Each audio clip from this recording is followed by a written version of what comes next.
आज election commission में foreign funding case का हेयरिंग थी और आज ये मैं खुशखबरी देना चाहता हूँ कि तकरीबन 8 साल बाद पहली दफ़ा पाकिस्तान तहरीक इंसाफ के वकला ने ये कहा कि कल वो अपनी जो आर्गूमेंट्स हैं, गुजारिशात हैं, वो मुकम्मल कर लेंगे। तो मैं समझता हूँ कि ये एक शायद खुशखबरी है कौम के लिए कि तकरीबन 8 साल बाद अल्लाह अल्लाह करके पाकिस्तान तहरीक इंसाफ ने अपनी जो आर्गूमेंट्स हैं वो मुकम्मल करने का इरादा ज़ाहिर किया और ये कहा कि कल वो अपने आखिरी गुजारिशात पेश करेंगे, जिसके बाद फिर हमें कुछ मौका मिलेगा कि जो इन्होंने अपनी फ़ाइनल आर्गूमेंट्स दी हैं उसके हम जवाब दे सकें और फिर अगली कार्रवाई इलेक्शन कमीशन कानून के मुताबिक जो मुनासिब समझेगी वो करेगी। साथ ही साथ एक ऐसी वो रिवायती ख़बर भी है कि पाकिस्तान तहरीक इंसाफ ने जाते जाते भी एक दरख्वास्त डाल दी कि इस केस का जो फ़ैसला है इसको रोक दिया जाए।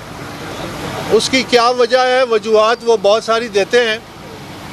कभी कहते हैं तमाम सियासी जमातों के जो केसेस हैं उनके फ़ैसला एक साथ सुनाए जाए, जो कि मज़ाक़ खेज़ है और जिसका बुनियादी मकसद ये है कि फ़ॉरेन फंडिंग केस जो नवंबर 2014 में हमने दाखिल किया था उसको मज़ीद ताख़ीर का और इल्तवा का शिकार किया जाए, क्योंकि जो ही ये केस किसी और केस के साथ मुंसलिक होता है, हर केस के अपने मुहर्रिकात हैं, हर केस के अपने सबूत हैं, हर केस में अपने PTI ने 8 साल लगाए तो और सियासी जमातें भी इल्तवा के बहुत सारे हरबे इस्तेमाल कर सकती हैं, तो ये केस मुअत्तल हो, तातुल का शिकार हो जाए, ये उनका मकसद है। इलेक्शन कमीशन ने उस पर अपना फ़ैसला महफूज किया और अपने ऑर्डर में उस हवाले से वो अपना फ़ैसला जारी भी कर देंगे। अब साथ ही साथ मैं ये आपसे गुजारिश करना चाहता हूँ कि ये पाकिस्तान तहरीक इंसाफ की जो फ़ॉरेन फंडिंग केस था, इसका बड़ा मकसद पहले दिन से यही था कि पाकिस्तान तहरीक इंसाफ को एक इदारा बनाया जाए। हमने जो बानी थे पाकिस्तान तहरीक इंसाफ के, हमने इस मकसद को लेकर चले थे कि हम सियासत में एक नई रिवायत कायम करेंगे। हम सियासत में सियासी जमात को इदारा बनाएंगे जहां वर्कर की इज़्ज़त होगी, जहां मेरिट का प्रचार होगा, जहां पे पार्टी टिकट्स जो हैं वो सरमाए की बुनियाद पे ना बेचे जाएं, बल्कि काबिलियत, सलाहियत, कॉम्पिटेंस। क्योंकि हमारी सियासत का जो सबसे बड़ा मसला है वो ये है कि हमारी सियासत जो है वो क्रेडिबल लीडरशिप और कॉम्पिटेंस वो सिस्टम में लाने में नाकाम रही है। और भी बहुत सारी वजूहात हैं, जमहूरियत में रुकावटें हुई हैं, सियासत में रुकावटें हैं, सियासत को इंजीनियर किया जाता है वो अपनी जगह पे, लेकिन सियासी जमातें जब तक फ़ाल इदारा नहीं बनेंगी पाकिस्तान में लीडरशिप का क्राइसिस रहेगा। इसीलिए हमने पाकिस्तान तहरीक इंसाफ को एक मिसाली सियासी जमात बनाने का इरादा किया और इसके लिए हमने बहुत कुछ किया।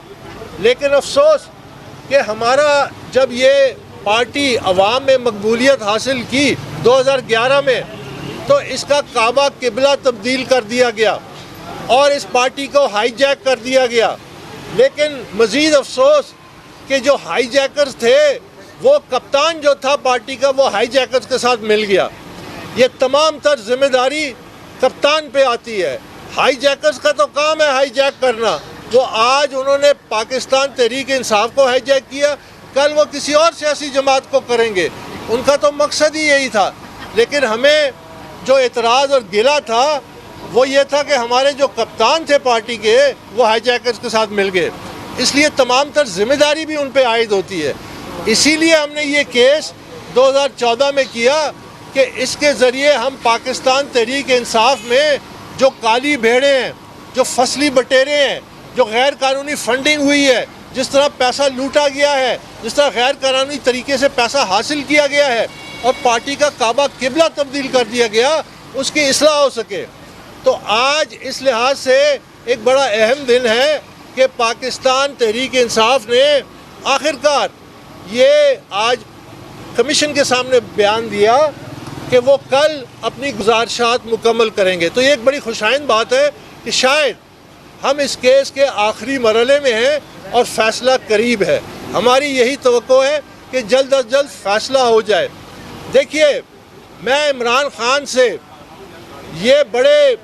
मैं उनसे ये कहना चाहता हूँ कि अब वक्त आ गया है कि उनको फैसला करना पड़ेगा कि या उन्होंने अगर पार्टी को बचाना है, अगर उन्होंने पार्टी की इस्लाह के रास्ते पे पार्टी को चलने देना है, तो उनको दस्तबरदार होना पड़ेगा, उनको पीछे हटना पड़ेगा।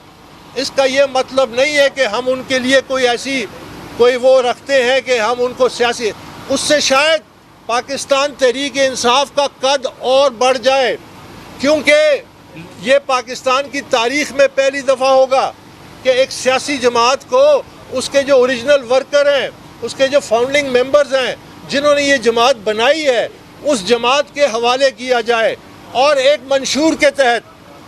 और वो मंशूर ये है कि अगले 1 साल 1.5 साल में पार्टी की तश्कील नौ की जाए, पार्टी में काली भेड़ों को निकाला जाए, अकाउंटेबिलिटी एहतसाब किया जाए और जो भी उस एहतसाब में आते हैं उनके ख़िलाफ़ कार्रवाई की जाए। और यही हमारा पहले दिन से मकसद था। तो हम समझते हैं कि अब वक्त आ गया है कि इमरान खान अब मज़ीद लॉलीपॉप्स ना दें अपने वर्करों को, अब वो बड़ा फ़ैसला करें। अगर तो उन्होंने अपनी लेगेसी को बचाना है, अगर तो, क्योंकि वो फाउंडिंग फादर हैं पीटीआई के, इससे कोई इनकार नहीं कर सकता। लेकिन मैं बरतानिया की मिसालें देता हूँ कि वहाँ पे लीडर आते हैं, 3 साल बाद चले जाते हैं, सियासी जमात फ़ैसला करती है। सबसे बड़े जो लीडर थे हालिया दौर में, सबसे बड़े लीडर जो थे वो नेल्सन मंडेला थे। नेल्सन मंडेला ने 27 साल जेल काटी, 7 साल रॉबिन आइलैंड में उन्होंने सॉलिटरी कन्फाइनमेंट और अकेले उन पर जुल्म हुआ। उसके बावजूद जब उनको जेल से रिहा किया गया, उन्होंने इंतकाम की सियासत नहीं की जो इमरान खान कर रहा है। उन्होंने अपने तमाम तकलीफ़ात, 27 साल उन पे जबर हुआ, उन पे जो जुल्म हुए वो सब तारीख़ का हिस्सा है। उन्होंने अपनी कौम को एक आगे रास्ता दिया। वो रास्ता क्या था? वो रास्ता ये था कि उन्होंने कहा कि सबसे पहले जमहूरी असूल तय होना चाहिए कि हर शख्स को एक वोट मिलना चाहिए, यानी जो ब्लैक आबादी जो अक्सरियत में थी उनको अक्सरियती वोट का इख्तियार मिला। उसके बाद वो सदर मुंतखब हुए, वो 2 टर्म्स के लिए सदर रह सकते थे, उन्होंने सदारत छोड़ दी, उन्होंने अपनी पार्टी की सदारत छोड़ दी, उन्होंने अपनी पार्टी अपने मुखलिस बानी अरकान के हवाले किया। पार्टी चलती रही, लीडरशिप आते रहे और उससे नेल्सन मंडेला का कद कम नहीं हुआ, नेल्सन मंडेला का कद बड़ा हुआ।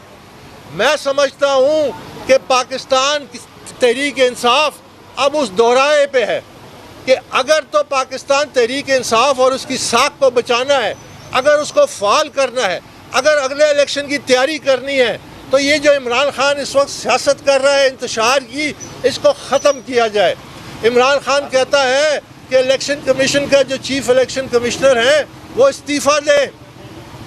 जिस इलेक्शन कमीशन के सामने वो मुलजिम के तौर पे, यानी वो अपने मुनसिफ का इस्तीफ़ा मांगते हैं, ये फैशिज़म है, ये जमहूरियत नहीं है, ये पाकिस्तान की तबाही है। इसमें पाकिस्तान ने अगर आगे जाना है, पाकिस्तान के सिस्टम में अगर मेरिट आना है, कॉम्पिटेंस आनी है, क्रेडिबल लीडरशिप आनी है, तो सियासी जमातों को इदारा बनाना है। फॉरेन फंडिंग केस इस पाकिस्तान तहरीक को इदारा बनाने के लिए एक कोशिश थी और इंशाल्लाह हम कामयाबी के करीब हैं। आज जब ये फ़ैसला या कल जब ये अपना इख्तिताम करेंगे, उसके चंद दिन बाद हम अपने दलाइल दे के इस केस को मुकम्मल कर देंगे और पाकिस्तान की एक नई सियासी तारीख़ रकम होगी कि सियासी जमात के अपने बानी अरकान, अपने वर्कर जिन्होंने कुर्बानी दी, जिन्होंने पार्टी बनाया, जिन्होंने एक बड़े मकसद को नहीं हाथ से जाने दिया। हम अपनी पार्टी के ख़िलाफ़ हमने जंग की, हमने अपनी पार्टी की इस्लाह के लिए ये जंग की, हमने वर्करों के लिए जंग की कि मेरिट होना चाहिए, टिकट मेरिट पे होना चाहिए, पार्टी में करप्शन का सफाया होना चाहिए।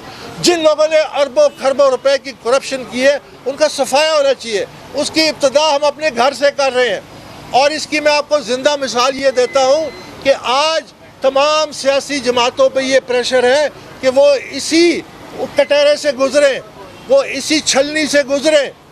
ये होती है सियासत मस्बत। अगर हम अपनी पार्टी को दोबारा मुनज़्ज़म कर सके और इदारा बना दिया तो कल दूसरी जमातों की मजबूरी हो जाएगी। यही हल है पाकिस्तान के मसाइल का।